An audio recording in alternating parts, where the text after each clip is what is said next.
Today in the first reading, we are listening a very strong words, very hard words. When this prophet tells to a group of priests at that time, speaking on behalf of God, he says, "And of your blessing I will make a curse." That's a very strong phrase. God, from the blessing of those priests, he will do a curse. The opposites, blessing and curse. Of course, this is just a way of speaking. Of course, God cannot curse somebody because he is good, because he is bounty by itself. But yeah, he's trying to wake up, to help them to wake up to this group of priests because they have this big problem of incoherence. Prophet Malachi would say, "You show partiality in your decisions. You have turned aside from the way, and you have caused many to falter by your instruction." And then the gospel is the same, but in another time. This is the Old Testament. But then in the New Testament, we see how Christ is trying to speak very clearly to the Pharisees, to the scribes, with all these problems they had of incoherence, of just paying attention to the external but forgetting the internal, of being full of vanity and selfishness. And we could say, yeah, they were very bad, but now we are very good because we are Christians and we are in the 21st century. But no, I mean, the dangers are still the same. Basically, what we see in the first reading and what we see when Christ is speaking to the scribes and Pharisees, he's speaking about human heart. So we all have those problems. We all have those struggles. We all are in danger to fall into all these things. So, by accident, I found a very interesting homily from Benedict XVI. But the curious thing of this homily is that the homily is from 1954. So that means that he was not a pope, of course, he was not a cardinal, he was not an archbishop, he was just a priest, and he was in his fourth year of priesthood. He was ordained in 1951, so see, the homily is 1954. He's a very young priest, and he's giving his homily on first Mass of another friend of him. And he speaks about the blessing. What's a blessing? When a priest blesses in the name of God, what does it mean? And he tells many interesting things. We don't have time to go through all the ideas of this homily, but let me just mention some of them. He says that when a person receives the blessing of a priest, we normally bow a little bit and we keep silence because we know that in that moment of the blessing, let's say that those are the words of Joseph Ratzinger, the finger of God is touching us. The finger of God is getting very close to us. No? That's a very deep sense of the blessing. When we have faith and we receive a blessing, we know that the finger of God is trying to touch us. And let's make a big jump from 1954 to 2012. In 2012, Pope Benedict, he was already a pope, he went to Mexico to visit Mexico, and he had this big mass in very close to León. I know somebody from you is from León, I think. At least they were in the Apostolic School of León.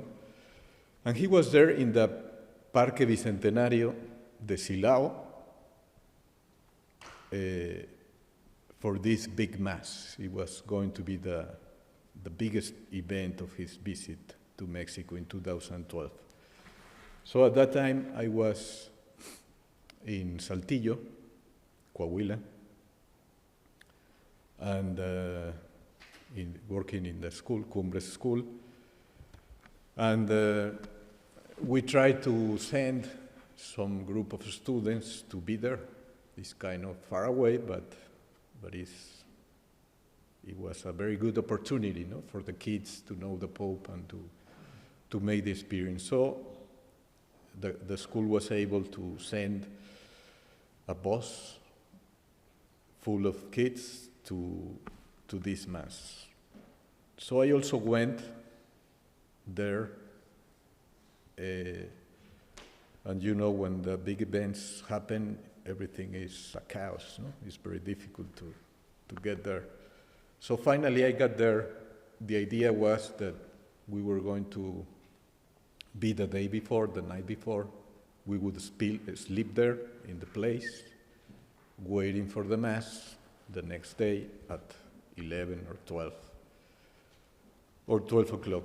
So the boys went from another way. I arrived a little later, and I was trying to look for them. Finally, I got to the big space, to the big area of the event, but I didn't know where they were, and I don't think we had the cell phones yet. So I didn't know what to do. And also, since I have been driving a lot of hours, so I did it very badly to go to the bathroom, and before looking for the students. So I saw a provisional bathroom in one of the little areas that they were preparing. At that moment, all this place was practically empty because it was the day before, but people was starting to arrive. So I saw the bathroom, and I asked permission to go into the bathroom. They said, yes, go ahead. And when I leave the bathroom, a person goes to me and tells me, are you a priest? Because I was with the collar. Yes, also, can you hear my confession? Sure. Okay. So we had the confession, and while I was confessing this person, I saw that like one or two more were starting like a line there. I said, okay, it's two more people. It's okay, it's not a problem. I have time enough to find for my group. You know? So I don't want to make very long the story. What happened is that after those two, then other two people came into the line, and then two more, and then 5 more, and then 10 more. So I was in trouble, no? Because I needed to go to look for my group. But I saw all these people starting to be in the line of confessions. So anyway, I stayed there with the hope of finishing the line. But this line never finished, never. So basically I was confessing from that very moment during the whole night, without interruption, during the whole morning, during the whole Mass of the Pope, and like half an hour after the Pope went away, confessions will keep going. maybe you have some questions, but you didn't eat anything or you didn't go to the bathroom. I don't explain to you those details because we don't have time. But God resolved those problems in some way.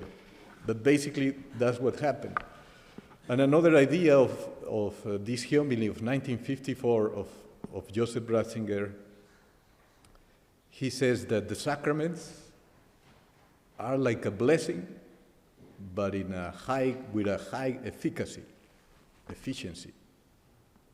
The sacraments are a blessing, but a blessing with a very high efficacy. And what I can tell of that experience, a very deep spiritual experience, also very tiring experience, but very joyful spiritual experience, is that is some of those moments when you see the power of God, the power of the blessings, because everybody was going to come to see the Pope. And always those events are like an explosion, like a revolution of grace, of interior grace. No? God moves a lot of hearts when some of those events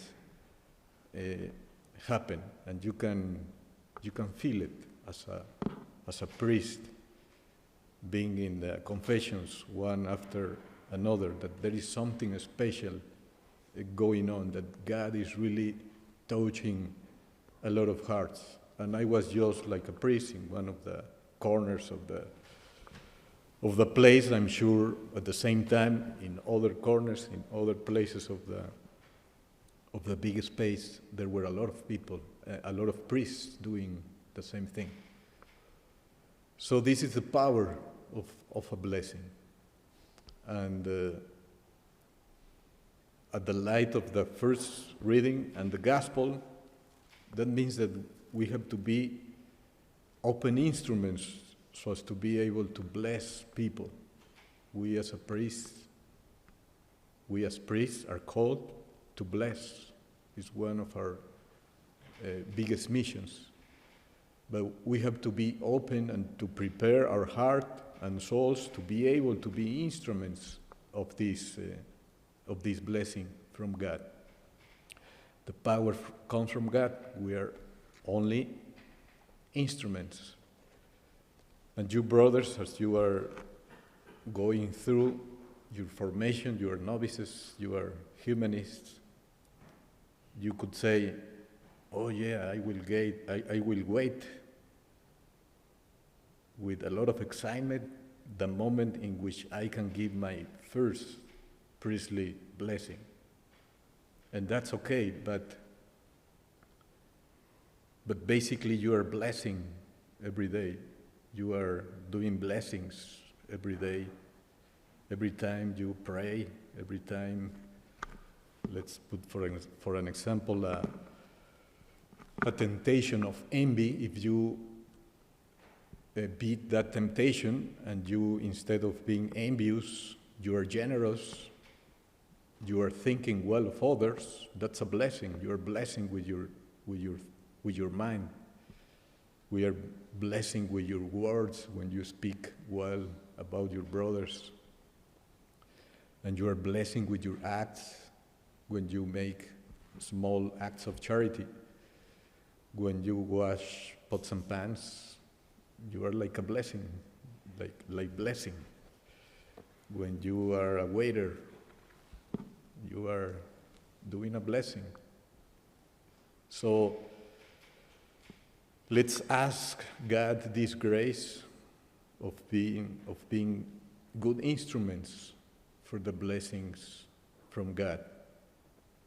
And let's try not to see the problems of these priests of the Old Testament and the scribes of a Pharisee, but problems that are very far from us. No, we have the same human heart, and we have the same dangers, so we need God's grace to be good instruments of the blessings from God.